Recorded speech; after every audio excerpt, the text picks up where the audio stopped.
Hello everyone, मैं Amarjeet Kumar, physics teacher. आज का जो टॉपिक है हमारा वो कंसेप्ट ऑफ इलेक्ट्रिक फील्ड है। देखिए, ये जो टॉपिक है वो बहुत इम्पोर्टेंट है। इसमें दो बातें हैं, इसका न्यूमेरिकल और फॉर्मूला जो है वो बहुत ही आसान होता है, बट थोड़ा सा कंसेप्ट जो है अगर आप आसानी से इसको समझना चाहें तो माइंड को कंसंट्रेशन करना पड़ेगा, है ना। आपको माइंड को कंसंट्रेट करना पड़ेगा, तभी जाकर के कोई उपाय हो सकता है ना। लास्ट तक इस वीडियो को देखिएगा तो पूरा का पूरा आपका जो कंसेप्चुअल प्रॉब्लम है वो दूर हो जाएगा, बहुत आसानी से ये समझ में आ जाएगा। तो चलिए स्टार्ट करते हैं कंसेप्ट ऑफ इलेक्ट्रिक फील्ड। तो पहली बात ये आ रहा होगा कि कूलम्ब्स लॉ हम लोग पढ़ लिए थे, कूलम्ब्स लॉ पढ़ लिए, कूलम्ब्स लॉ का फॉर्मूला पता चल गया था। कूलम्ब्स लॉ से ये पता चला था कि फोर्स, एक चार्ज पार्टिकल दूसरे चार्ज पार्टिकल पे फोर्स लगाता है, कितना लगाता है ये भी मालूम कर लिए थे, किधर लगाता है ये भी मालूम कर लिए थे। फिर मन में सवाल आ रहा होगा कि फिर इलेक्ट्रिक फील्ड का जरूरत क्यों पड़ा, है ना। आखिर हम लोग क्यों पढ़ना चाहते हैं इलेक्ट्रिक फील्ड को, क्या कोई नया चीज़ इसमें है या वही चीज़ है।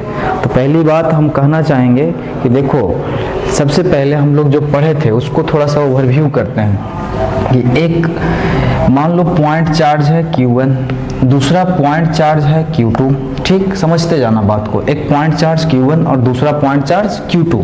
मान लीजिए कि ये दोनों के बीच डिस्टेंस जो है वो R है। तो हम कह रहे थे कि Q1 जो है डायरेक्ट Q2 पे फोर्स लगा रहा है ना। बात को समझना, Q1 जो है पहले कह रहे थे कि डायरेक्ट Q2 पे क्या कर रहा है, फोर्स लगा रहा है, ये पता चला। तो अब भाई फोर्स लगा रहा है तो कितना लगा रहा है, तो कूलम्ब्स लॉ के हेल्प से निकाला गया कि ये जो फोर्स लगा रहा है 2 पार्टिकल पे 1 के द्वारा, वो कूलम्ब्स लॉ से C dash Q1 Q2 by C dash Q1 Q2 by R square, यानी कि कूलम्ब्स लॉ से फोर्स कितना लग रहा है ये भी पता चल गया। और चूंकि ये दोनों का नेचर एक जैसा है, यानी कि लाइक चार्ज है, तो ये रिपेल करेगा, तो फोर्स का डायरेक्शन भी पता चल गया। इधर अलोंग द लाइन ज्वाइनिंग वो रिपल्सन का शो कर रहा है। अब ठीक फिर ये भी बताया गया था कि जब Q1 Q2 पे फोर्स लगाया रिपल्सन का, तो Q2 भी Q1 पे फोर्स लगाएगा और वो भी रिपेल करेगा, और वो फोर्स भी अलोंग द लाइन ज्वाइनिंग लगेगा, और उसका भी मैग्नीट्यूड हम लोग निकाले थे कितना, तो कूलम्ब्स लॉ से Q1 Q2 by R square, यानी कि आ गया था कूलम्ब्स कांस्टेंट और Q1 Q2 by R square. यहाँ तक सब चीज सही था। इसके ऊपर बहुत सारे क्वेश्चन हम लोग किए, है ना, डिफरेंट टाइप का। और लास्ट जो वीडियो था वो इलेक्ट्रोस्टैटिक विथ इंटीग्रेशन का था। तो यहाँ तक हम लोग सीख लिए थे। लेकिन ऐसा नहीं लग रहा है आपको कि ये कूलम्ब्स लॉ अपने आप में कुछ अधूरा है ना। आप ये बता रहे हैं कि Q1 जो है Q2 पे डायरेक्ट फोर्स लगा रहा है, कितना लगा रहा है ये भी बता दिए, लेकिन कैसे लगा रहा है ये शायद हम लोग डिस्कस नहीं कर पाए थे, है ना।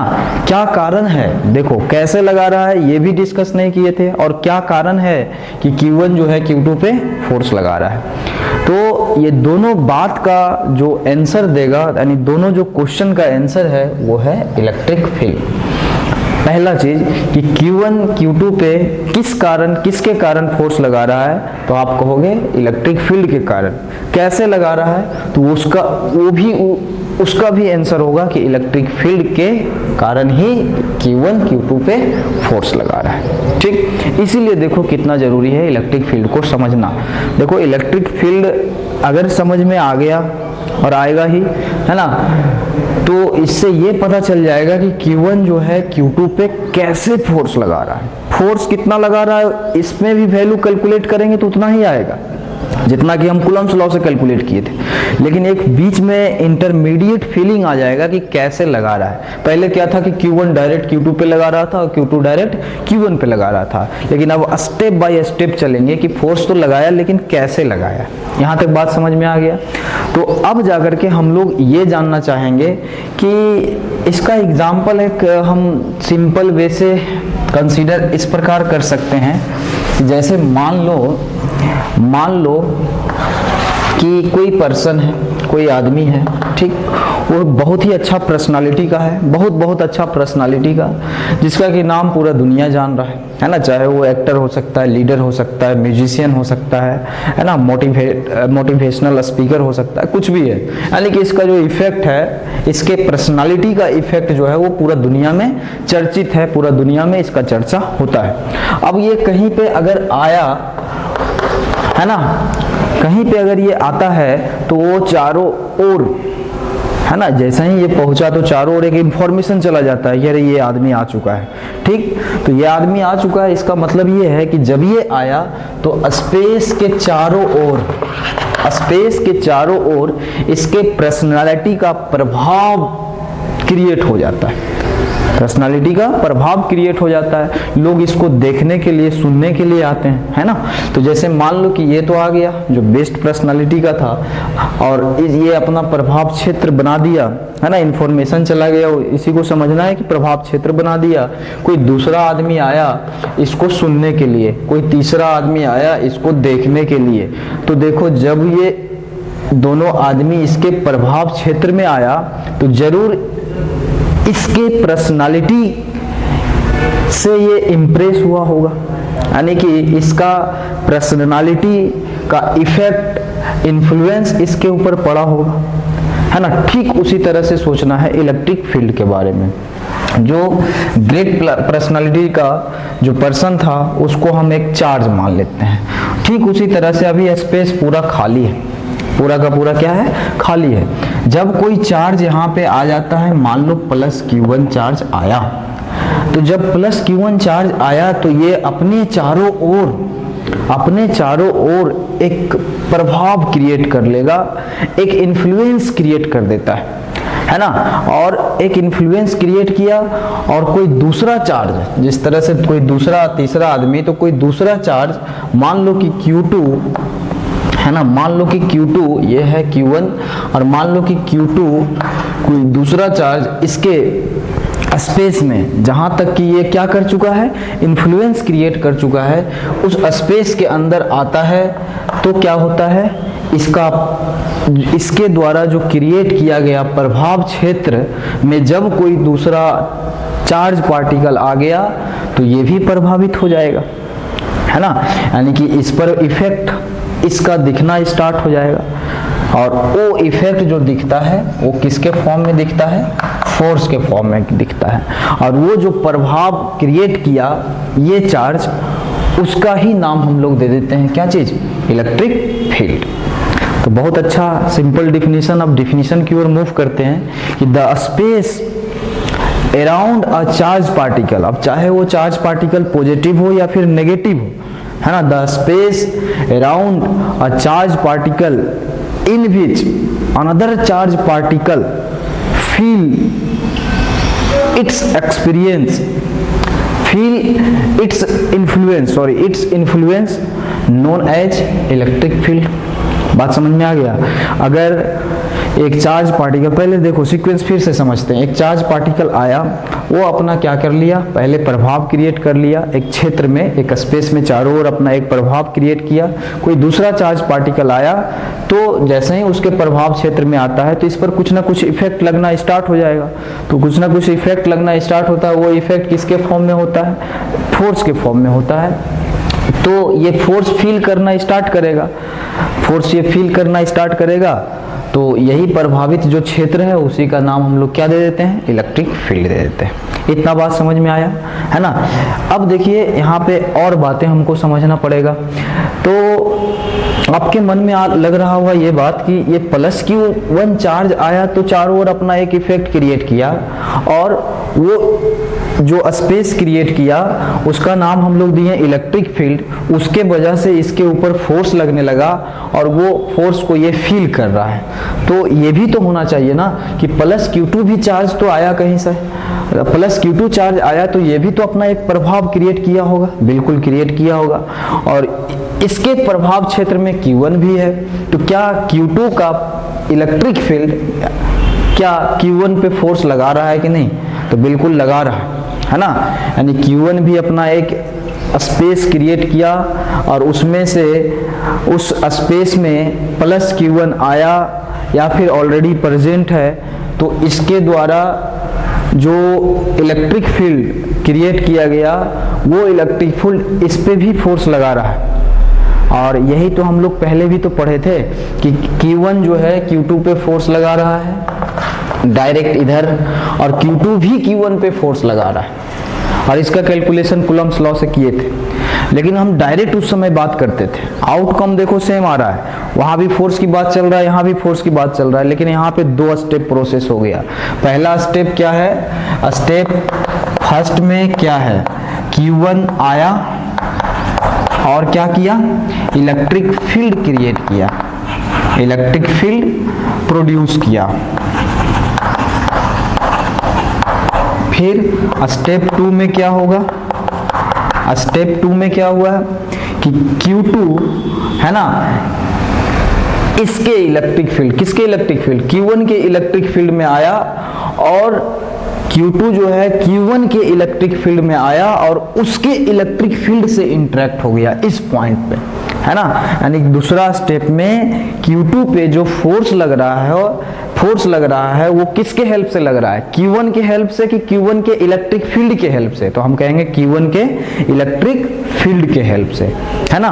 वो Q2 जो है Q1 से इंटरेक्ट डायरेक्ट नहीं हुआ, वो Q2 जो है Q1 के द्वारा प्रोड्यूस किया गया इलेक्ट्रिक फील्ड से इंटरेक्ट हुआ। यानी कि सबसे पहले चार्ज आता है, उसके बाद इलेक्ट्रिक फील्ड क्रिएट करता है, फिर ये इलेक्ट्रिक फील्ड इलेक्ट्रिक फोर्स लगाता है किस पे? अनदर चार्ज पे। किस पे? अनदर चार्ज पे। बात समझ में आ गया? ठीक इसी तरह से इसके बारे में भी सोचेंगे, क्योंकि ये भी तो चार्ज पार्टिकल है। तो ये भी चार्ज पार्टिकल आया, यानी कि Q2 आया, अपना इलेक्ट्रिक फील्ड क्रिएट किया, और फिर Q2 का इलेक्ट्रिक फील्ड के साथ कौन इंटरेक्ट हो गया? Q1 इंटरेक्ट हो गया। अब चूंकि और भी चार्ज पार्टिकल आ सकता है, Q3 भी आ सकता है, Q4 भी हो सकता है, सब में प्रोसेस सेम होगा। लेकिन अब हम 1 बाय 1 डिस्कस करेंगे। इलेक्ट्रिक फील्ड अलग से Q1 का अलग से स्टडी करेंगे, Q2 का अलग से करेंगे। ऐसा इसलिए क्योंकि अगर एक साथ सबका करें तो कॉम्प्लिकेटेड हो जाएगा। कॉम्प्लिकेटेड हुआ तो फिर आपको आसान नहीं लगेगा फिजिक्स। इसीलिए हम लोग जो है अलग अलग, है ना, अलग अलग चार्ज का अलग अलग सेपरेटली इलेक्ट्रिक फील्ड को डिस्कस करेंगे। ये तो पता चल गया ना कि इलेक्ट्रिक फील्ड क्रिएट हुआ। इलेक्ट्रिक फील्ड कैसे क्रिएट होता है? तो कोई भी चार्ज पार्टिकल आता है, वो अपने चारों ओर एक प्रभाव क्रिएट कर लेता है, इन्फ्लुएंस क्रिएट कर लेता है। कोई दूसरा चार्ज पार्टिकल जब उसके प्रभावित क्षेत्र में आता है तो उसके ऊपर इसका इलेक्ट्रिक फील्ड लगने लगता है, इसका इलेक्ट्रिक फील्ड फोर्स लगाने लगता है ना। इस तरह से हम सीक्वेंस को गेन किए। अब जाकर के बात ये आ जाता है कि इलेक्ट्रिक फील्ड पता चल गया कि इलेक्ट्रिक फील्ड जो है, एक चार्ज पार्टिकल जो है वो इलेक्ट्रिक फील्ड क्रिएट करता है, और वो इलेक्ट्रिक फील्ड अगर कोई दूसरा चार्ज पार्टिकल आ गया तो उसके ऊपर फोर्स लगाने का काम करता है। ये हो गया कौन सा? क्वालिटेटिव कंसेप्ट हो गया। अब जाकर के हम लोग डिस्कस करेंगे कि अगर इलेक्ट्रिक फील्ड लगता है तो फिर कितना लगता है, किस डायरेक्शन में लग रहा है, उसका नेचर कैसा होगा, ये सारी बात को हम लोग स्टडी करेंगे। तो यहाँ से 2 फेज और समझना होगा आपको। जैसे कि अब 1 बाय 1 हम लोग स्टडी करने का प्रयास करेंगे फॉर सिंप्लिसिटी के लिए। चलिए, तो हम सबसे पहले ये बता दें आपको कि मान लीजिए कि हम ये प्लस Q1 है, उसका इलेक्ट्रिक फील्ड के बारे में हम जानने के लिए इच्छुक है, हम जानना चाहते हैं। ठीक, प्लस Q रख लो।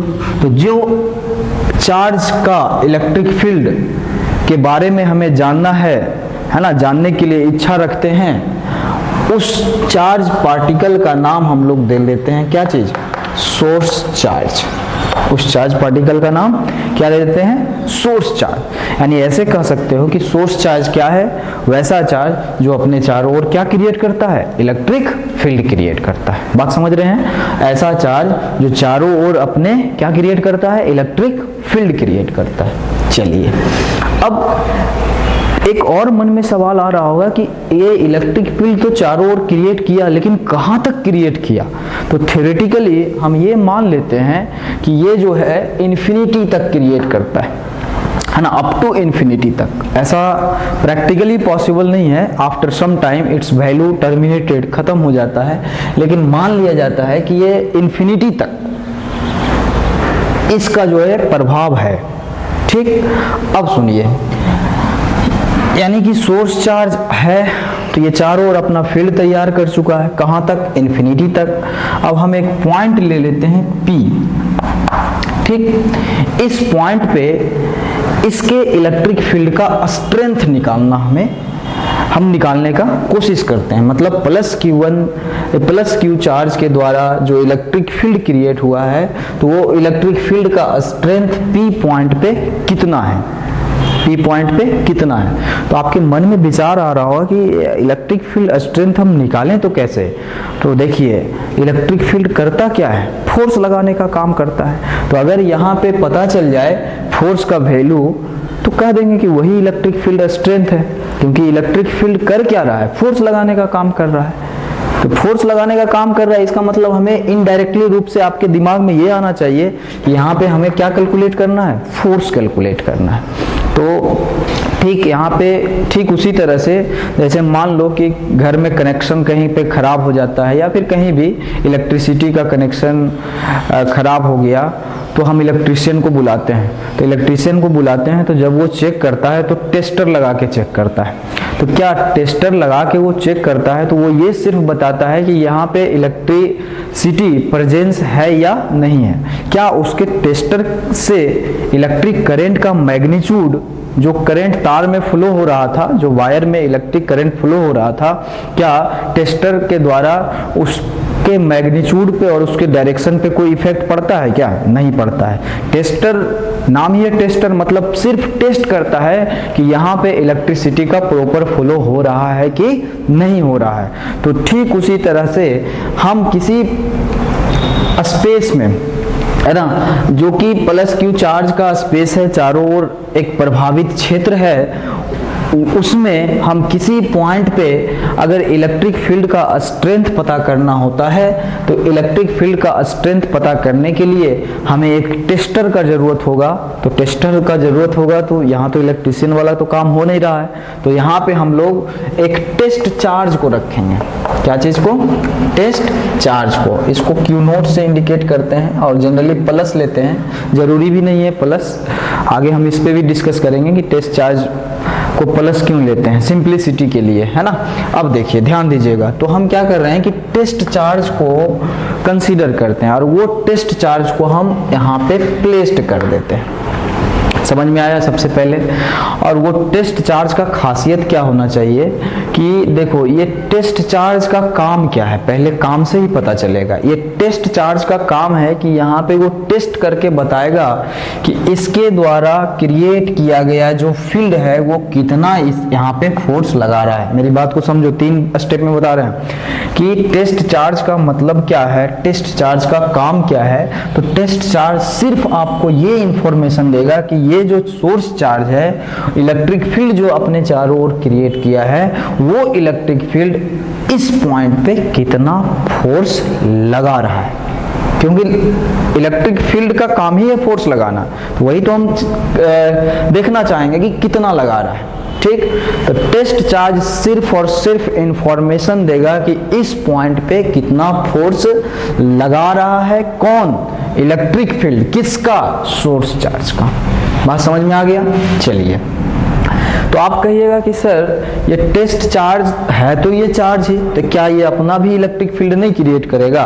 तो हम टेस्ट चार्ज जो कंसीडर करते हैं उसका मैग्नीट्यूड बहुत बहुत कम लेते हैं, उसका मैग्नीट्यूड बहुत बहुत कम लेते हैं। क्यों कम लेते हैं? इसलिए कम लेते हैं क्योंकि ये टेस्ट चार्ज से हमें क्या काम लेना है?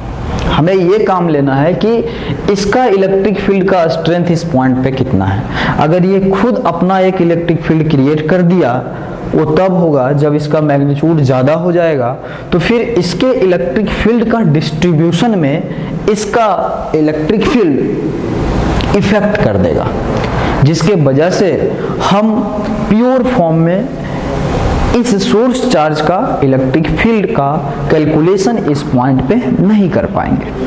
है ना, क्योंकि इसका भी इलेक्ट्रिक फील्ड होगा और इसका इलेक्ट्रिक फील्ड इसके इलेक्ट्रिक फील्ड के डिस्ट्रीब्यूशन पे थोड़ा बहुत प्रभाव कर देगा, यानी प्रभावित कर देगा, जिसके वजह से हम प्योर फॉर्म में इस सोर्स चार्ज का इस पॉइंट पे इलेक्ट्रिक फील्ड नहीं कैलकुलेट कर पाएंगे। पहले हम लोग जो समझे थे उसको लिख दिए हैं और 1 बाय 1 फिर हम डिस्कस करते हैं।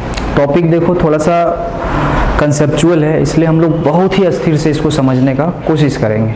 देखिए पहला लाइन क्या लिखा हुआ है कि जो फील्ड का कंसेप्ट है ये पूरा का पूरा इमेजिनेशन है। जैसे हम लोग अभी रह रहे हैं तो हम लोग ग्रेविटेशनल फील्ड के अधीन रह रहे हैं, है ना, ये तो पता होगा सबको, 11th क्लास में आप पढ़े होंगे।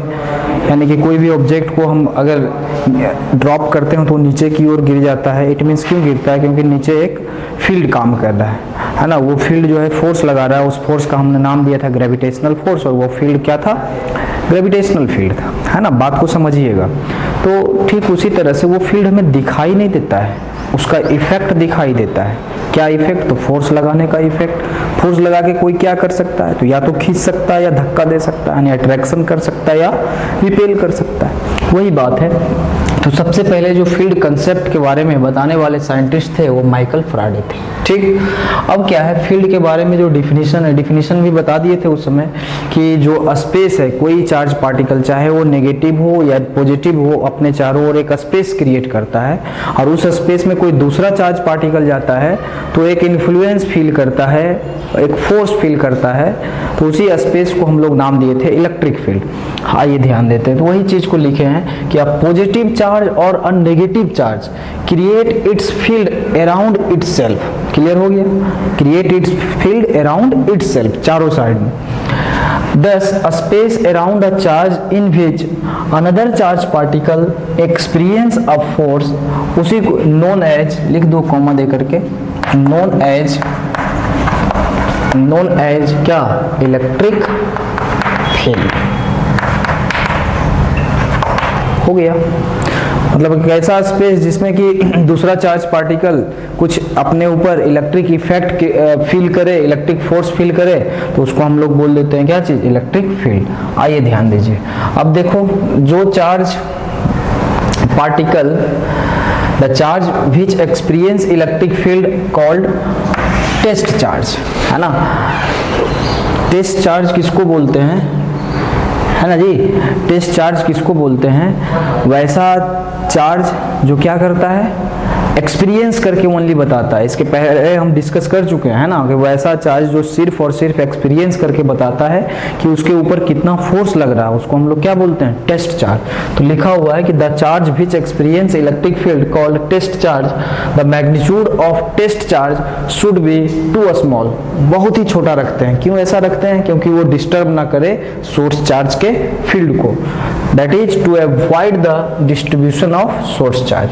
उसके बाद और आ जाओ, एक बात और कर लेते हैं कि अच्छा ये बताओ, जो चार्ज इलेक्ट्रिक फील्ड प्रोड्यूस करता है उसका नाम हम लोग क्या दिए थे? सोर्स चार्ज, है ना। जो चार्ज इलेक्ट्रिक फील्ड प्रोड्यूस करता है, या आप ऐसे कह लो कि जिस चार्ज का इलेक्ट्रिक फील्ड के बारे में हमको जानने का इच्छा है, हम जानना चाहते हैं, उसको हमने क्या नाम दिया था? Source charge. ठीक, आइए तो क्या है, एक बात और उस समय भी डिस्कस किए थे कि जो सोर्स चार्ज जैसे मान लो यहाँ पे रखा हुआ है, तो इसका इलेक्ट्रिक फील्ड कितना दूर तक फैला है? तो कहने को तो मान लेंगे कि अप टू इन्फिनिटी तक है, लेकिन आफ्टर सम डिस्टेंस इसका जो इफेक्ट है, इसका जो इन्फ्लुएंस है वो कम जाता है, कमते कमते खत्म हो जाता है, टर्मिनेट हो जाता है। वही चीज को यहाँ एक्सप्लेन किए हैं कि theoretically the range of electric field can be considered up to infinity but it terminates, खत्म हो जाता है आफ्टर सर्टेन डिस्टेंस। प्रैक्टिकली, ये प्रैक्टिकली ऐसा देखा गया। चलिए उसके बाद क्या था जी? उसके बाद ये बात कर रहे थे कि जैसे इसके पहले जो कूलम्स लॉ में हम लोग जो पढ़े थे, जैसे मान लो कि 2 चार्ज पार्टिकल है, तो हम लोग कूलम्स लॉ में क्या बोले थे? ये चार्ज पार्टिकल इसके ऊपर फोर्स लगा दिया, तो ये भी इसके ऊपर डायरेक्ट फोर्स लगा दिया, है ना। बट अभी भी वो काम हो रहा है, लेकिन जो कमी था कूलम्स लॉ में, उस कमी को दूर किया कौन? कंसेप्ट ऑफ इलेक्ट्रिक फील्ड, है ना। और अब हम ऐसे बोलेंगे कि अगर ये चार्ज सोर्स चार्ज मान लिए हैं तो ये सबसे पहले इलेक्ट्रिक फील्ड प्रोड्यूस करेगा और उसका इलेक्ट्रिक फील्ड इसके ऊपर क्या करेगा, फोर्स क्रिएट करेगा, यानी फोर्स लगाएगा। ठीक उसी तरह से ये आया चार्ज, तो ये सबसे पहले इलेक्ट्रिक फील्ड प्रोड्यूस किया, उसके बाद इसका इलेक्ट्रिक फील्ड इसके ऊपर फोर्स लगा रहा है। मतलब ये जो चार्ज है इससे डायरेक्ट इंटरेक्ट में नहीं है और ये भी चार्ज इससे डायरेक्ट इंटरेक्ट में नहीं है। ये चार्ज इसके इलेक्ट्रिक फील्ड से डायरेक्ट इंटरेक्ट में है और ये चार्ज इसके इलेक्ट्रिक फील्ड के डायरेक्ट इंटरेक्ट में है। इट मीन्स बीच में एक इलेक्ट्रिक फील्ड का कंसेप्ट आ रहा है। तो देखो वही लिखे हैं यहाँ पे कि according to concept of electric field, interaction between two charge is two step process. दो स्टेप प्रोसेस है। पहला क्या है, स्टेप फर्स्ट, कि स्टेप फर्स्ट में है जो कि मान लेते हैं कि एक चार्ज को पहला चार्ज यानी फर्स्ट चार्ज मान लेते हैं, एक को हम दूसरा चार्ज यानी सेकंड चार्ज मानते हैं। तो ये फर्स्ट चार्ज की बात कर रहे हैं जो जिसके बारे में हमें इंटरेस्ट है कि इसका इलेक्ट्रिक फील्ड हमें जानना है, यानी कि ये कौन सा चार्ज, सोर्स चार्ज। आइए तो फर्स्ट में है कि फर्स्ट चार्ज क्या करेगा, यानी सोर्स चार्ज क्या करेगा, एस्टेब्लिश करेगा इसका इलेक्ट्रिक फील्ड। और जो सेकेंड स्टेप में क्या है, जो सेकेंड चार्ज है वो इंटरेक्ट होगा किसके साथ, with that electric field, with that electric field. हो गया खत्म। यानी कि कंक्लूजन यहां भी बता रहे हैं आपको, ये भी समझ लीजिए कि कोई चार्ज पहले आता है तो इलेक्ट्रिक फील्ड प्रोड्यूस करता है, तब वो इलेक्ट्रिक फोर्स लगाता है किस पे, तो कोई दूसरा चार्ज पे। आप कहोगे सर दूसरा चार्ज पे अगर तीन चार्ज रहे, 4 रहे, 5 रहे, 6 रहे तो सब पे यही प्रोसेस लागू होता है। क्या इतना बात हम लोग समझ गए। अब जाकर के हम लोग जो है नेक्स्ट जो स्टडी करने वाले हैं टॉपिक वो है measurement of strength of electric field, measurement of strength of electric field. तो इसको हम लोग मिटा देते हैं, अब ध्यान से समझते जाइएगा। एक्चुअली में जो measurement of strength of electric field है उसको 3 फॉर्मेट में मेजर किया जाता है, एक वेक्टर फॉर्म में, एक स्केलर फॉर्म में और एक ग्राफिकल फॉर्म में। और तीनों के लिए आपको अलग अलग फिजिकल क्वांटिटी को डिफाइन करना पड़ेगा। अब देखिए हम लोग इलेक्ट्रिक फील्ड का स्ट्रेंथ निकालना है। तो जैसे मान लीजिए कि एक चार्ज है Q और ये चार्ज अपना इलेक्ट्रिक फील्ड प्रोड्यूस किया, यानी हम कह सकते हैं कि ये चार्ज का इलेक्ट्रिक फील्ड हमें स्टडी करना है। तो इसको हम लोग कौन सा चार्ज बोलेंगे, सोर्स चार्ज। और किस पॉइंट पे करना है, तो हमारा पॉइंट ऑफ इंटरेस्ट ये है, यानी कि इस चार्ज क्या किया, पहले इलेक्ट्रिक फील्ड क्रिएट किया, तो हमें इस पॉइंट पे इसका इलेक्ट्रिक फील्ड का स्ट्रेंथ निकालना है। फिर से बता रहे हैं कि इलेक्ट्रिक फील्ड जो है किसी पॉइंट पे निकालना हो तो आपको क्या करना पड़ेगा, एक टेस्ट चार्ज ला करके प्लेस्ड करना पड़ेगा यहाँ पे। जब इसको ला करके यहाँ पे प्लेस्ड कीजिएगा तो ये खुद बता देगा कि इस पॉइंट पे इलेक्ट्रिक फील्ड का स्ट्रेंथ कितना है। कैसे बताएगा, चूंकि इलेक्ट्रिक फील्ड का काम ही है फोर्स लगाना, तो इस पे फोर्स लगाएगा वो, है ना। इसका इलेक्ट्रिक फील्ड टेस्ट चार्ज पे फोर्स लगाएगा और टेस्ट चार्ज पे जितना फोर्स लगेगा वो आपको मैसेज दे देगा कि हाँ जी देखिए मेरे ऊपर इतना फोर्स लगा है। तो आप कहिएगा ओ इसका मतलब P पॉइंट पे इलेक्ट्रिक फील्ड का स्ट्रेंथ इतना है। चलिए बात समझ गए। तो अब इलेक्ट्रिक फील्ड का जो स्ट्रेंथ हम लोग कैलकुलेट करते हैं वो 3 फॉर्मेट में कैलकुलेट करते हैं। 3 फॉर्मेट में यानी कि मेजरमेंट, अगला जो हम लोग हेडिंग बनाने वाले हैं, ध्यान दीजिएगा, अगला जो हेडिंग बनाने वाले हैं वो क्या है, measurement of strength of electric field, यानी कि मेजरमेंट करना है किसका, स्ट्रेंथ ऑफ इलेक्ट्रिक फील्ड। वो 3 फॉर्मेट में आप कर सकते हो। पहला कौन सा है, वेक्टर फॉर्म में कर लो, दूसरा कौन सा है, स्केलर फॉर्म में कर लो, और तीसरा कौन सा है, ग्राफिकल फॉर्म में। ठीक। अब वेक्टर फॉर्म में जब आप मेजर करते हो स्ट्रेंथ ऑफ इलेक्ट्रिक फील्ड, तो जो फिजिकल क्वांटिटी आपको हेल्प करता है उस फिजिकल क्वांटिटी का नाम है intensity of electric field, intensity of electric field, या आप इसको सिंपली इलेक्ट्रिक फील्ड भी कह सकते हो, है ना। सिंपली आप क्या कह सकते हो, इलेक्ट्रिक फील्ड। वेक्टर फॉर्म है तो वेक्टर का सिंबल यूज करेंगे। चलिए, दूसरा स्केलर फॉर्म में जब strength of electric field measure करोगे तो उसके लिए जो फिजिकल क्वांटिटी डिफाइन है वो है इलेक्ट्रिक पोटेंशियल, जो कि आगे का टॉपिक में आपको पढ़ना है। ठीक, इलेक्ट्रिक पोटेंशियल हो गया। तीसरा जो ग्राफिकल फॉर्म में आप करोगे उसके लिए टर्म आएगा नया फिजिकल क्वांटिटी का, वो है इलेक्ट्रिक फ्लक्स। क्या है, इलेक्ट्रिक फ्लक्स। तो वन बाय वन हम लोग स्टडी करेंगे। सबसे पहले हम लोग इंटेंसिटी ऑफ इलेक्ट्रिक फील्ड को पढ़ने वाले हैं, और इंटेंसिटी ऑफ इलेक्ट्रिक फील्ड के बाद फिर सेम एज इलेक्ट्रिक पोटेंशियल पढ़ेंगे, और उसके बाद इलेक्ट्रिक फ्लक्स पढ़ेंगे। लेकिन ये ध्यान में रखना, ये सब का सब क्या कर रहा है, तो स्ट्रेंथ ऑफ इलेक्ट्रिक फील्ड बता रहा है, स्ट्रेंथ ऑफ इलेक्ट्रिक फील्ड बता रहा है। तो सबसे पहले आप हेडिंग बनाइए, इंटेंसिटी ऑफ इलेक्ट्रिक फील्ड। हाँ, तो अब हम लोग पढ़ने वाले हैं इलेक्ट्रिक फील्ड इंटेंसिटी, यानी कि स्ट्रेंथ ऑफ इलेक्ट्रिक फील्ड को मेजर करना है किसके फॉर्मेट में, वेक्टर के फॉर्म में। तो वेक्टर के फॉर्म में यानी मैग्नीट्यूड पे भी ध्यान रखना पड़ेगा और डायरेक्शन पे भी। ठीक, तो आइए पहले सिंपल लैंग्वेज में हम समझते हैं, फिर वहीं पे बात कर रहे हैं कि एक चार्ज हमने लाया, वो उसका इलेक्ट्रिक फील्ड प्रोड्यूस हो गया चारों साइड, इसीलिए इस चार्ज का इलेक्ट्रिक फील्ड के बारे में पढ़ रहे हैं, इसीलिए इसका नाम क्या दिए, सोर्स चार्ज दे दिए। ठीक, अब इस P पॉइंट पे हमें स्ट्रेंथ ऑफ इलेक्ट्रिक फील्ड पता करना है। तो आपको क्या कह रहे हैं कि इस P पॉइंट पे हमें पता करना है स्ट्रेंथ ऑफ इलेक्ट्रिक फील्ड। तो स्ट्रेंथ ऑफ इलेक्ट्रिक फील्ड पता करना है तो आपको लाना पड़ेगा टेस्ट चार्ज। ठीक, आपको यहाँ पे ये तो कंफर्म है टेस्ट चार्ज ही बताएगा, यानी कि लाना पड़ेगा टेस्ट चार्ज। ठीक, और टेस्ट चार्ज लाना पड़ेगा तो ये जो टेस्ट चार्ज आपको बोलेगा कि हमारे ऊपर इतना फोर्स लग रहा है, वही इस पॉइंट का स्ट्रेंथ कहलाएगा इलेक्ट्रिक फील्ड का। बात समझें, देखो पहली बात यह है कि इलेक्ट्रिक फील्ड फोर्स लगाने का काम कर रहा है, यानी इलेक्ट्रिक फील्ड करता क्या है, तो फोर्स लगाने का काम करता है। तो फोर्स लगाने का काम करता है तो हम यहाँ पे एक टेस्ट चार्ज रखेंगे, और उस टेस्ट चार्ज पे जितना फोर्स लगा हम कह देंगे कि वो स्ट्रेंथ है इलेक्ट्रिक फील्ड का। किसका, इलेक्ट्रिक फील्ड का, इसी का ना, क्योंकि हमें पता है ऑलरेडी कि जो टेस्ट चार्ज आ रहे हैं उसका मैग्नीट्यूड बहुत छोटा है। समझ में आ गया, तो वही काम करते हैं। लेकिन देखो हर एक चीज़ डिफाइन होता है यूनिट के लिए, तो हम यहाँ पे जो टेस्ट चार्ज है वो ला रहे हैं यूनिट पॉजिटिव टेस्ट चार्ज को लाना है। और डिफिनीशन भी उसी के आधार पे है कि अगर आपको किसी सोर्स चार्ज का इलेक्ट्रिक फील्ड किसी पॉइंट पे पता करना है तो आप क्या करो, एक टेस्ट चार्ज लाओ। कैसा वाला टेस्ट चार्ज, तो यूनिट पॉजिटिव का आप टेस्ट चार्ज लाओ।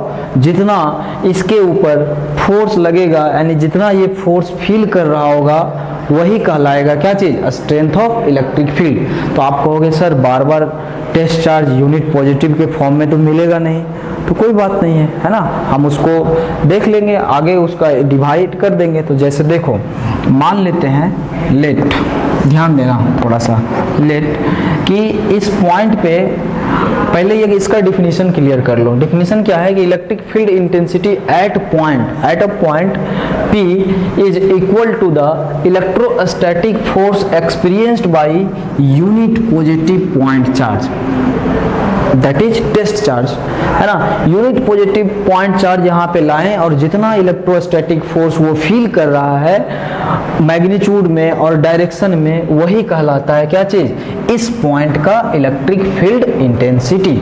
अब सवाल मेरा ये है कि हर एक बार तो टेस्ट चार्ज यूनिट पॉजिटिव में नहीं रहेगा, तो मान लेते हैं कि कोई क्यू नोट चार्ज लेकर के आ गया, यानी क्यू नोट चार्ज लाया, तो क्यू नोट चार्ज जो है वो फोर्स फील कर रहा है यहाँ पे F, that is if Q note charge feel या एक्सपीरियंस फोर्स कितना जी, F। ठीक, तो यूनिट पॉजिटिव चार्ज कितना फोर्स फील करेगा, F बटा Q note. Unit positive charge अगर होता तो कितना फोर्स फील करता, F बटा क्यू नोट। यही तो है इलेक्ट्रिक फील्ड इंटेंसिटी, यही जो फिजिकल क्वांटिटी जो नया देगा उसको हम लोग नाम दे देते हैं क्या चीज, इलेक्ट्रिक फील्ड इंटेंसिटी। बात समझ में आ गया, यानी कि अब हमारे पास इलेक्ट्रिक फील्ड इंटेंसिटी का जो फॉर्मूला आ गया F बाई क्यू नॉट। तो बताइए ये F क्या है? फोर्स। कौन सा फोर्स? Electrostatic force. किसके ऊपर लग रहा है? Force on test charge. क्या है? ऐसे लिख सकते हैं, force on test charge divided by ये क्या है? Test charge. ऐसा हम इसलिए लिख रहे हैं क्योंकि इस सिस्टम में दो चार्ज है। आप कंफ्यूज कर जाओगे, यहाँ पे खाली क्यू नोट लिखा हुआ है तो अभी तो फिलहाल तुमको लग रहा होगा कि चलो सर यहाँ पे क्यू नोट एक चार्ज था और लेकर के यहाँ पे आ गए, और एक चार्ज यहाँ कैपिटल क्यू है, ठीक। और कहीं गलती से यहाँ Q1 होता है, यहाँ Q2 होता, आपको कह देता Q2 पे आपको इलेक्ट्रिक फील्ड निकालना है, तो ध्यान रहे जिस पर निकालना होता है वही टेस्ट चार्ज, उसी को हम टेस्ट चार्ज मान लेते हैं, उसी से डिवाइड करते हैं, यानी कि उसके ऊपर फोर्स है ना, force on test charge divided by test charge. आ गया समझ में? अच्छा देखिए E बराबर F बाई क्यू में कहीं भी आपको वेक्टर का नोटेशन लग रहा है? नहीं लग रहा है। तो ये कैसा फॉर्मेट में है? मैग्नीट्यूड फॉर्म में। पहले यूनिट इसका देख लेंगे, उसके बाद डायरेक्शन की बात करेंगे। ये कैसा फॉर्म में? मैग्नीट्यूड फॉर्म में, ठीक। यहाँ तक कोई दिक्कत नहीं होना चाहिए, आप चाहो तो नोट कर लो इसको। मैग्नीट्यूड फॉर्म में है। अब डायरेक्शन फॉर्म में भी आएंगे स्टेप बाय स्टेप। इतना हो गया ना, चलिए इसको मिटाते हैं। अब इसके यूनिट पे पहले बात कर लेते हैं, ठीक। यूनिट पे यानी कि हम लोग निकालने जा रहे हैं यूनिट ऑफ क्या चीज? इलेक्ट्रिक फील्ड इंटेंसिटी, या सिंपल कह लो इलेक्ट्रिक फील्ड, ठीक। अब देख लो क्या फॉर्मूला था, E बराबर F बाई क्यू। पहले SI यूनिट का ही बात कर लेते हैं। तो SI यूनिट में ऊपर क्या लिखे? न्यूटन।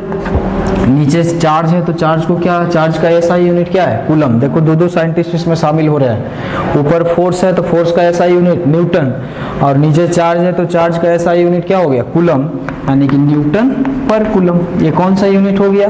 SI unit. आप कहोगे सर CGS यूनिट या इसका नाम क्या था? ESU, electrostatic unit. तो क्या होगा? ऊपर न्यूटन की जगह पे क्या हो जाएगा? डाइन। नीचे कूलम के जगह पे क्या हो जाएगा?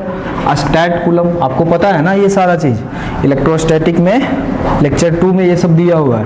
आपको कहोगा कि MKS यूनिट सर बताइए, बिल्कुल बता सकते हैं, यानी कि EMU यूनिट भी, EMU भी बोलते हैं। MKS यूनिट को क्या बोलते हैं? EMU का मतलब इलेक्ट्रोमैग्नेटिक यूनिट। आइए, तो इलेक्ट्रोमैग्नेटिक यूनिट में फोर्स को तो हम न्यूटन ही लिखेंगे, बट चार्ज का यूनिट हो जाता है एब्सोल्यूट कूलम, ठीक। क्वेश्चन ऐसा भी हो सकता है सिंपल नॉर्मल ऑब्जेक्टिव में कि SI को CGS में, SI को MKS में कन्वर्ट करने का, शायद वो आप कर लोगे, ठीक। अब जो है एक और पॉइंट बचता है डायमेंशनल फॉर्मूला का।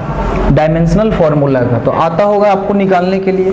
थोड़ा सा चलते हैं हम लोग, डायमेंशन फॉर्मूला की बात करेंगे।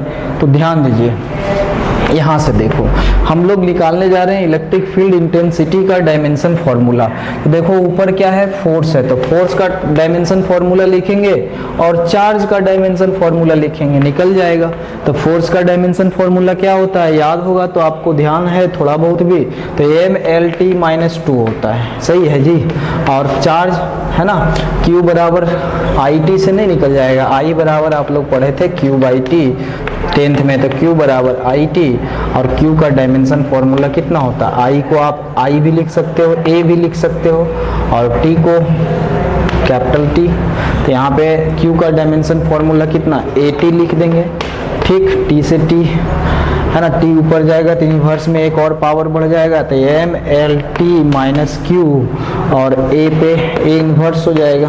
क्या सही है? ये क्या निकाल दिए हम लोग? इलेक्ट्रिक फील्ड का डायमेंशनल फॉर्मूला। क्या निकालें? इलेक्ट्रिक फील्ड का डायमेंशनल फॉर्मूला। इधर यूनिट हो गया, इधर डायमेंशनल फॉर्मूला हो गया। अब कभी सवाल ऐसा कोई पूछेगा कि इलेक्ट्रिक फील्ड कैसा क्वांटिटी है, इलेक्ट्रिक फील्ड इंटेंसिटी, या इलेक्ट्रिक फील्ड कैसा स्केलर या वेक्टर, तो वेक्टर क्वांटिटी है। तो डायरेक्शन पे भी थोड़ा सा बातचीत कर लेंगे हम लोग। मिटा दें इसको, चलिए ठीक है।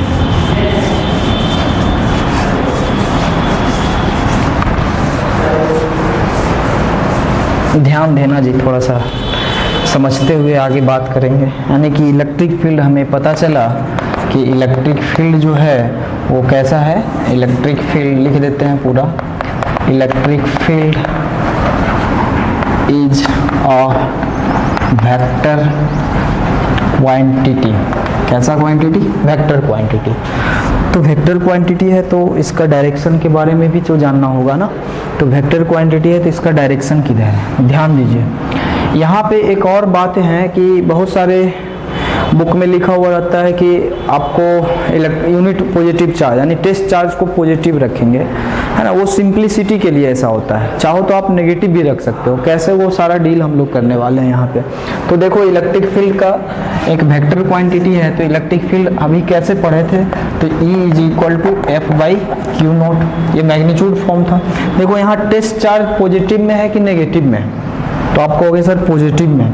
अगर नेगेटिव में रहता तो यहाँ नेगेटिव ना आता जी, तो पहले पॉजिटिव में है। पॉजिटिव में क्यों लेते हैं टेस्ट चार्ज को, और खास करके यूनिट पॉजिटिव में, ये बताने वाले हैं। अगर आप टेस्ट चार्ज को नेगेटिव में भी ले लीजिएगा ना, तो इलेक्ट्रिक फील्ड के मैग्नीट्यूड और डायरेक्शन पे फर्क पड़ने वाला नहीं है, ठीक। तो आइए ध्यान दीजिएगा। अच्छा ये बताओ, अगर आपको इसको वेक्टर फॉर्म में लिखना है, तो चार्ज तो स्केलर क्वांटिटी है, ये वेक्टर हो गया ऊपर, तो क्या आप ऐसे लिख सकते हो इलेक्ट्रिक फील्ड जो है वो फोर्स के ऊपर वेक्टर का नोटेशन, ये बात सही है कि नहीं। और यही वेक्टर फॉर्म है। ये कैसा फॉर्म है? Magnitude form. और ये कैसा फॉर्म है? Vector form. अब जब भी वेक्टर फॉर्म लिखोगे तो Q0 यानी कि चार्ज को, जो चार्ज आप लिए हैं वो कंसीडर करना पड़ेगा विथ साइन, तभी डायरेक्शन पता चलेगा, है ना जी।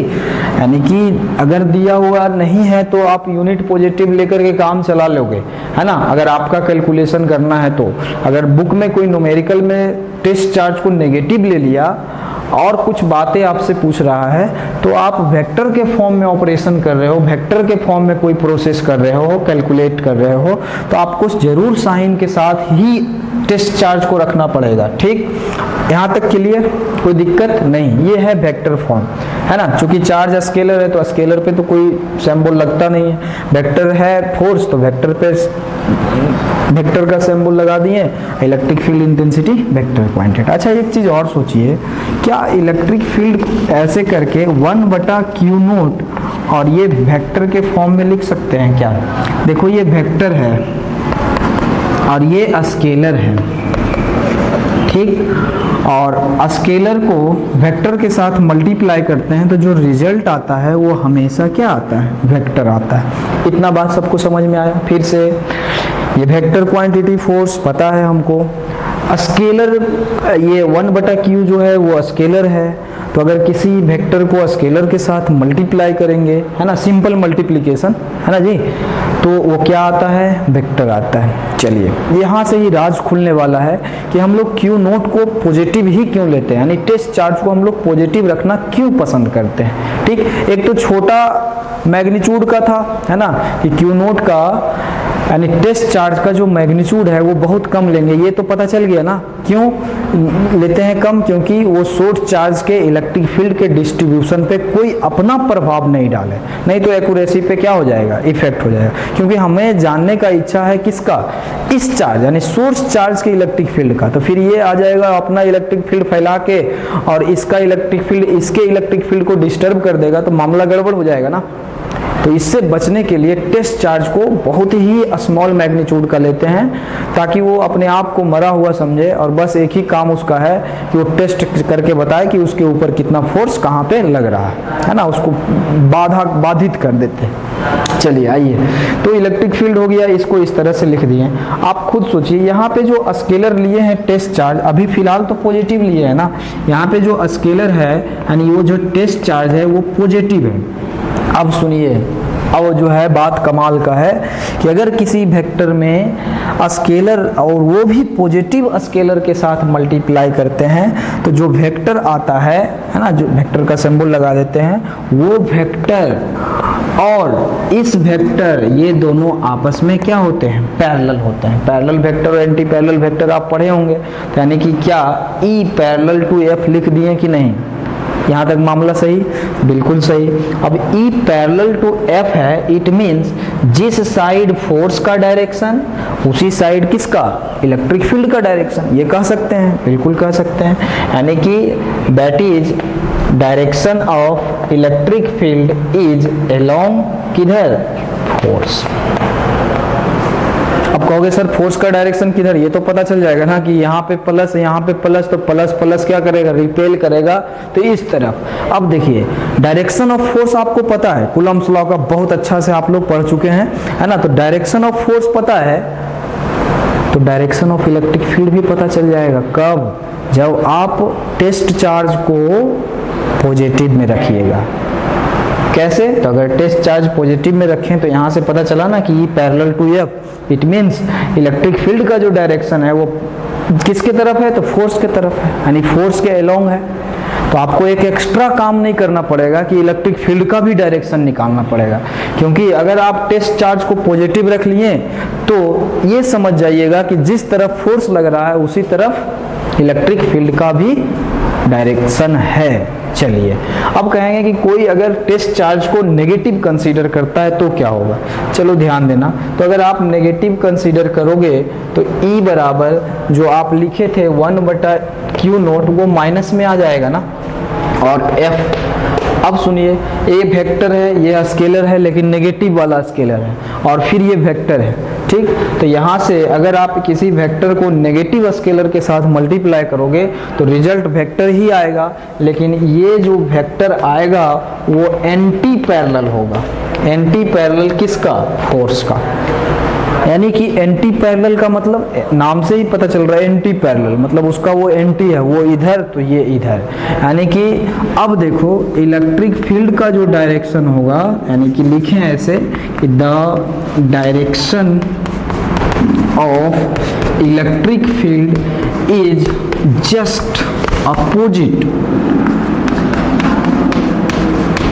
Just opposite to the direction of force,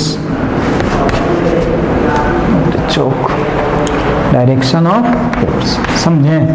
यानी कि देखो अगर आप टेस्ट चार्ज को नेगेटिव लेंगे तो इलेक्ट्रिक फील्ड का डायरेक्शन कैलकुलेट करना एक और आपके काम में जुड़ जाएगा, है ना, एक और काम बढ़ जाएगा। यानी फोर्स कम मिला तो उसके अपोजिट करना पड़ेगा, और जल्दीबाजी में है फोर्स का डायरेक्शन इधर, अपोजिट नहीं कर पाए तो गड़बड़ है। और इसमें जिस तरफ फोर्स का डायरेक्शन उसी तरफ इलेक्ट्रिक फील्ड का डायरेक्शन थोड़ा सा मामला को सिंपल कर देता है, और इसमें थोड़ा मामला को क्या है, गड़बड़ कर देता है। अच्छा एक बात और है ना, यहाँ पे हम एक और बात करना चाहेंगे। मन में आ रहा होगा कि क्या सर अगर टेस्ट चार्ज को पॉजिटिव रखें या नेगेटिव रखें तो क्या इलेक्ट्रिक फील्ड के मैग्नीट्यूड और इलेक्ट्रिक फील्ड के डायरेक्शन पे कोई प्रभाव पड़ेगा क्या? कुछ नहीं पड़ने वाला है, क्योंकि electric field is the intrinsic property of source charge. Intrinsic उसका प्योर प्रॉपर्टी है सोर्स चार्ज का, तो फिर टेस्ट चार्ज उसको क्या बिगाड़ लेगा जब आप उसको बहुत छोटा ले लिए हैं। तो जैसे देख लो, इसको भी थोड़ा एक्सप्लेन हम कर देते हैं, इतना तो बात समझ में आ गया होगा। तो चलिए यहाँ पे देखना कि अगर हमारा सोर्स चार्ज पॉजिटिव में है और हमने क्या किया, यहाँ पे जो टेस्ट चार्ज रखा वो भी पॉजिटिव में रखा, तो यानी आप बताओ हमें कि ये ऐसे है, ठीक। और मान लो कि यहाँ का इलेक्ट्रिक फील्ड आप निकाल दोगे ना, मान लो फोर्स F लग रहा था और Q0 से डिवाइड करेंगे तो इस पॉइंट का इलेक्ट्रिक फील्ड निकल गया। तो बताइए ये चार्ज इसके ऊपर इधर की ओर फोर्स लगा रहा है, यस, तो इलेक्ट्रिक फील्ड भी किधर होगा, इसी डायरेक्शन में। क्यों? क्योंकि हमने टेस्ट चार्ज को क्या रखा है, पॉजिटिव रखा है। इलेक्ट्रिक फील्ड का डायरेक्शन मिल गया इस डायरेक्शन में, यानी जिस तरफ फोर्स का डायरेक्शन वही उसी तरफ इलेक्ट्रिक फील्ड का डायरेक्शन है ना। कब? जब आप टेस्ट चार्ज को क्या चीज में रखोगे, पॉजिटिव में रखोगे। हाँ, और मैग्नीट्यूड हम निकाल लिए। अब थोड़ा सा यहाँ पे ध्यान दीजिए, इस साइड में है ना, इसको पहले बॉन्ड कर दो। आप सोर्स चार्ज वही लिए हैं, यानी प्लस Q, यहाँ भी कुछ नहीं लिखा है तो प्लस समझना, और जो टेस्ट चार्ज लिए वो माइनस Q लिए, कोई दिक्कत नहीं। अब ये जो है इसके ऊपर फोर्स तो लगाएगा ना, मतलब इसका इलेक्ट्रिक फील्ड इसके ऊपर फोर्स लगा रहा है, तो इलेक्ट्रिक फील्ड का जो मैग्नीट्यूड है वो कैलकुलेट तो आप इस तरह से कर लोगे, F/Q0, यानी कि Q0 का मैग्नीट्यूड फॉर्म है, तो फिर यहाँ पे ओनली मैग्नीट्यूड रखोगे, फोर्स का भी मैग्नीट्यूड रखोगे, इलेक्ट्रिक फील्ड निकल गया। अब मामला है डायरेक्शन का, तो आप बताओ ये प्लस Q माइनस Q0 को अट्रैक्ट कर रहा होगा कि रिपेल कर रहा होगा, तो अट्रैक्ट कर रहा होगा, यानी फोर्स का डायरेक्शन इधर, तो इलेक्ट्रिक फील्ड का डायरेक्शन किधर। तो अभी जस्ट बताएं कि अगर ये माइनस है टेस्ट चार्ज तो इलेक्ट्रिक फील्ड और फोर्स एंटी पैरेलल हो जाता है। इट मींस फोर्स का जिधर डायरेक्शन उसके अपोजिट इलेक्ट्रिक फील्ड का डायरेक्शन। तो देखो तो अब इलेक्ट्रिक फील्ड का डायरेक्शन इधर लेना पड़ेगा। तो इस दोनों सीक्वेंस में, इस दोनों स्टेप में आपने क्या सीखा है ना। पहले तो ये देख लो कि कोई डिफर किया क्या। हम लोग पढ़ रहे हैं सोर्स चार्ज का इलेक्ट्रिक फील्ड। सोर्स चार्ज का इलेक्ट्रिक फील्ड E बराबर एफ बटा क्यू मैग्नीट्यूड में, E बराबर एफ बटा क्यू यहाँ भी मैग्नीट्यूड में उतना आया। डायरेक्शन अगर हम पॉजिटिव टेस्ट चार्ज कंसीडर किए तो इलेक्ट्रिक फील्ड का डायरेक्शन इधर, और यहाँ पे नेगेटिव टेस्ट चार्ज अगर कंसीडर किए हैं तो यहाँ भी इलेक्ट्रिक फील्ड का डायरेक्शन इधर आया। इसका मतलब जो सोर्स चार्ज के इलेक्ट्रिक फील्ड पे चाहे मैग्नीट्यूड की बात करें या डायरेक्शन की बात करें, हम अगर टेस्ट चार्ज को नेगेटिव कंसीडर करें या पॉजिटिव कंसीडर किए कोई फर्क नहीं पड़ता है, कोई फर्क नहीं पड़ता है। तो लेकिन आसान कौन है, आप खुद सोचिए। आसान तो यही है ना कि आप टेस्ट चार्ज को यूनिट पॉजिटिव रख लो या फिर कुछ भी पॉजिटिव में। अगर तो अब कंक्लूजन क्या निकला कि direction of electric field intensity is along the direction of force. ये कब? If test charge is considered as positive. अगर आप नेगेटिव कंसीडर करोगे तो अपोजिट लेना पड़ेगा, और पॉजिटिव कंसीडर करते हो तो along the direction of force लेना पड़ेगा। आसान तो यही है, और जो आसान चीज़ें होते हैं उसी को हम लोग आगे बढ़ाते हैं। ठीक, इस लेक्चर में इतना ही। आगे का लेक्चर जो है उसमें हम लोग इसको और भी प्रोसीड करेंगे। कैसे हम देखेंगे उस लेक्चर में कि कैसे इलेक्ट्रिक फील्ड दिया हुआ है तो फोर्स कैसे कैलकुलेट करेंगे, और डिफरेंट टाइप्स का प्रॉब्लम और न्यूमेरिकल करेंगे। चलिए ठीक है, थैंक यू।